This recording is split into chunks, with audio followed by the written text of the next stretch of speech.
Hello and welcome to this episode. I believe you have enjoyed the video so far. You have been able to understand the theory behind perceptron and how to implement it. And I really want to encourage you to go ahead and look for some data set out there to try what you've learned so far on it. Because when it comes to deep learning, nothing beats hands-on experience. You can read all the books, you can watch all the videos and feel within yourself that you understand until you have actually been given a problem to work on. Then you realize how much gaps there are in your knowledge. So the best way to get everything is to be hands-on from day one. So aside the data set that I use, look for any of the data sets out there and then apply a perceptron to it. Learn your own intuitions apart from what I've been able to share with you in the videos.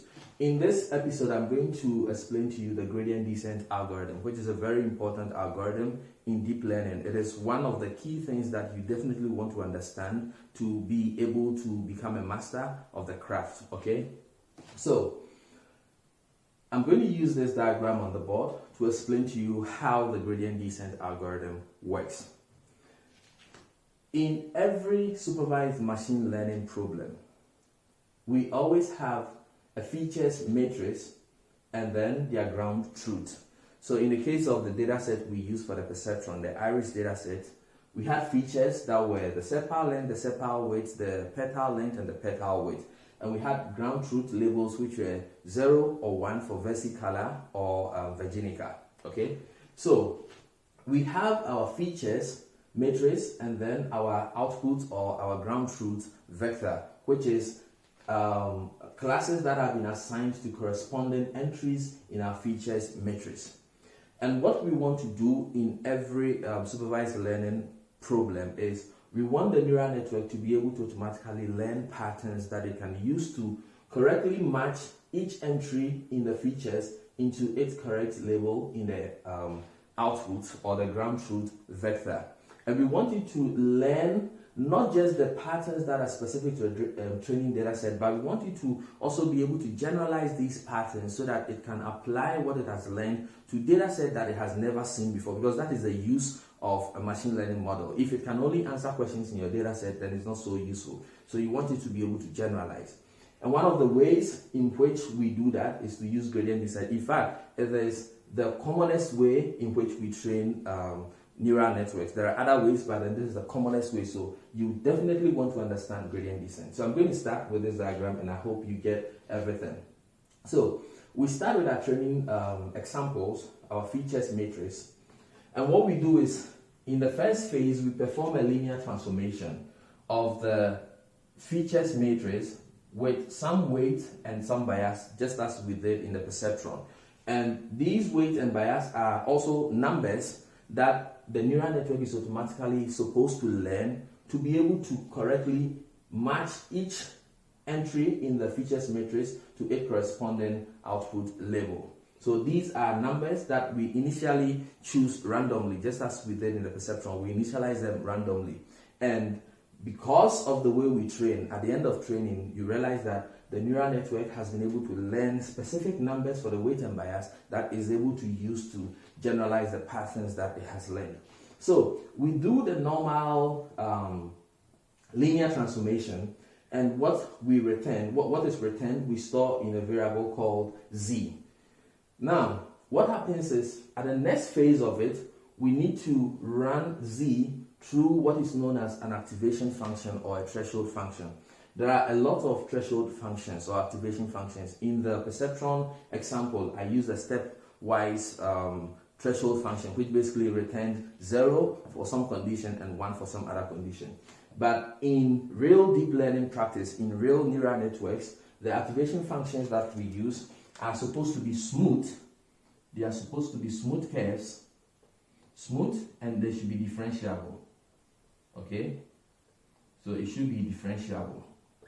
And I'm not going to concern myself with any specific activation function here, but I'm going to tell you about some of the common activation functions out there. So we have the sigmoid, we have tan H, we have ReLU, and we have a whole lot more. We have LU and a whole lot more of different combinations of these very common activation functions out there. I'll have a specific video that will explain everything in detail, but I just want you to know about these. Now, you might ask yourself, why is it important for us to run Z through an activation function? And I'm going to tell you two of them. The first one is Z, the activation function is what will finally assign a label, a prediction to the training example that you run through it. And the second one, which is very crucial, is because Z is a smooth curve that is differentiable, it is able to capture nonlinear relationships between the features of your training example. In the perceptron example, I told you that perceptrons work only when your data set is linearly separable, but it is not so for many real-world applications. So that is one of the key limitations of the perceptron. And if you want to build a neural network that is able to generalize patterns in most of the complex data sets we have in the real world, then you want to use an activation function that captures non-linearity in the features of the training data set. So the activation function captures this non-linearity, and finally it comes up with its own prediction. Okay, so in the ground truth, you know what a true prediction for that particular training example is, but the activation function will also assign some ground truth to it. Okay, don't forget that we initialize our parameters W and B randomly, so there is no guarantee on the first start of training to be able to get a correct label for any training example, because it is purely random. If you get it correct, it is purely by chance. It is not because the network has learned. Okay, so now the activation function comes up with its prediction for all the training examples here. Now the question is, how do we know how wrong or how correct we are? And the way we estimate that is through a function called the cost function, and the objective is to minimize the cost functions using the weight and the biases. One very simple cost function is the root mean squared error. And what is happening here is we basically subtract the true label for that training example from the predicted label, which is y hat, and then we square it. We square it because we don't care if we are making a mistake in the negative or the positive direction. We just want to know by how much, like we want to know the magnitude by which we are wrong, the magnitude by which our neural network is wrong. Like how far away is it from the ground truth? We are not interested in whether it is far away in the negative direction or in the positive direction. So we square it, and the other reason why we square it is we don't want negatives and positives to be cancelling out. For example, if at a point the neural network is making a loss of -1, and for another training example is making a loss of +1, because of this summation, the -1 and the +1 will cancel out, and so we'll be literally throwing away the loss for those particular training examples, and the neural network will not get a chance to make corrections to the weights and biases. Okay, so we square it, and then we basically calculate the average. And you might ask, okay, why do we have 1/2m here? What is m? M is actually the number of training examples in X. So if you have 1,000 training examples, m is 1,000. So we are just summing up the loss for each training example, and then we are dividing by the total number of training examples. This is purely to make the mathematics easier. It is not really a requirement, but it helps the calculus to become easier. And I've mentioned calculus. I don't want you to give up at this point. I'm not telling you you need to go and learn calculus to be able to do deep learning. The truth is, most of the deep learning libraries that I'll be teaching, Keras and PyTorch, both have ways to automatically calculate the gradients for you. So just have an understanding of what is going on.